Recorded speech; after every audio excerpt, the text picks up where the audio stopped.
Nikki Haley officially launched her campaign for President of the United States on Wednesday morning. Haley is the first major candidate to announce that she will compete against former President Donald Trump for the Republican nomination in 2024. Haley served in the South Carolina House of Representatives for 6 years and as governor of South Carolina for 6 more, before being appointed as the ambassador of the U.S. to the United Nations by then-President Trump. She would be both the first woman and the first American of Asian descent to be elected president. Although Trump and Florida Governor Ron DeSantis received the majority of national attention and are clear favorites to win the 2024 nomination, prediction markets suggest that Haley is clearly the third most likely candidate to advance to the general election. Haley's decision to run for president contrasts her previous position when she argued that she would not challenge Trump for the Republican nomination if he chose to seek it himself. And I would talk to him about it. That's something that we'll have a conversation about at some point if that decision is something that has to be made. But yeah, I would. Although Haley and Trump held a working relationship during the first portion of his term, their relationship has soured since the 2020 election. Haley endorsed Trump over Hillary Clinton and Joe Biden in 2016 and 2020, but has recently been more critical of his actions as president, specifically in the aftermath of the 2020 presidential election, noting that she was angry and that his actions will be judged harshly by history. Now, in case you missed it, Decision Desk HQ's Zachary Danini released an article breaking down GOP primary voters into 5 groups of voters in detail. We're going to be analyzing Haley's strengths and weaknesses among these coalitions in this video, so do be sure to go over and read that article, which will be the very first link in the description down below. We have labeled the first group of GOP primary voters as social moderates, who prioritize a combination of electability and fiscal conservatism over anything else, and Haley delivers on both accounts. Given that these voters often tend to be younger and low information, her positive identity politics, being a woman of color, will also help her gain support with this group. However, although she has begun to criticize former President Trump since the January 6th Capitol attack, Haley still lacks the credentials to win over true, quote-unquote, never Trump protest voters, so to speak, over a candidate such as former Maryland Governor Larry Hogan. Haley's strongest electoral coalition is among those who we call Reagan Republicans. Although Reagan Republicans are more conservative on most issues than social moderates, together they form the traditional GOP establishment, and at least initially should be considered Haley's strongest base of support. While happy to support Trump over Biden, they do tend to disagree with Trump's assertions of election fraud in the 2020 presidential election and may want to move past Trump and Trumpism in 2024. These voters are thus searching for a strong, steady, and electable conservative to support against Trump, and should Ron DeSantis decide not to run, could propel Haley into his sphere of national stardom. Now, those are Haley's 2 strongest electoral coalitions within a deeply fractured Republican Party.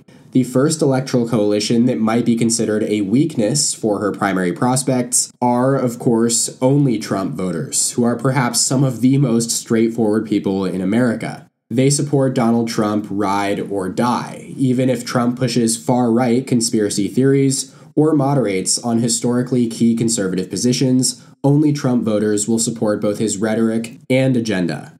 That said, you could make an argument that Haley will actually be one of the most solid non-Trump challengers among this electorate. Trump has begun to publicly attack her, but not quite to the extent of other potential challengers such as DeSantis and former Maryland Governor Larry Hogan, though this could change once the campaign heats up.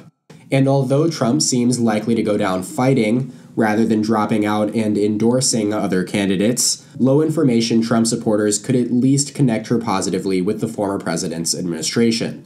Another weakness for Haley comes with the populist right. Haley is an establishmentarian, not a populist, and she is likely to tout her experience as U.S. ambassador to the United Nations as necessary experience to be president.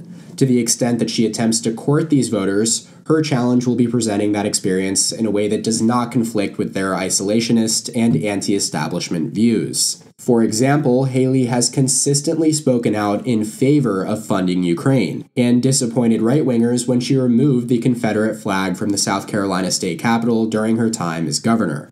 Finally, the evangelical right is the most religious bloc of Republican primary voters, as well as the most conservative bloc of voters in the traditional sense of the term. Given that neither Trump nor DeSantis have an uncommonly close relationship with these voters, they may serve as the key battleground for prospective 2024 Republican candidates.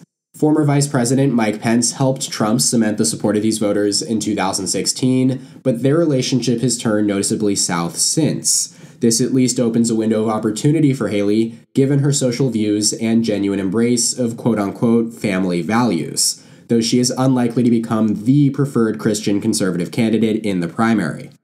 So that's the scouting report on Nikki Haley's electoral prospects among key Republican primary coalitions. And given that her home state of South Carolina will likely be a first four primary, she will have a chance to gain momentum early in the campaign. That being said, it will effectively end her campaign if she is unable to score a resounding victory. Now, in summary, behind Donald Trump and Ron DeSantis, Nikki Haley may have the widest appeal and brightest prospects out of any other 2024 GOP presidential candidate. She is conservative enough to win the support of right-wing voters, but won't alienate moderates with her rhetoric. Her establishmentarian background and appeal among social moderates will help her portray herself as an electable candidate come November of 2024, and will play especially well in the suburbs and exurbs, which has swung wildly and proven critical for Trump in 2016 and then Biden in 2020. That said, Haley will definitely have to overcome plenty of obstacles in order to win the nomination for her party. Her name recognition and public profile lag far behind DeSantis, and she will start at a massive fundraising disadvantage. Furthermore, establishment Republican voters will be keen to prevent a second coming of 2016, when a variety of GOP challengers split the opposition against Trump, allowing him to claim the nomination without ever facing a real challenge. This could actively work against Haley if she is unable to consolidate that support behind her candidacy. And that does it for this Decision Desk HQ video. My name is Ryan Gest. Thank you guys so much for watching. Make sure to click that like button down below if you did indeed like the video, and subscribe to the channel down below if you haven't already. Also check out more content from our channel here, and we'll catch you next time.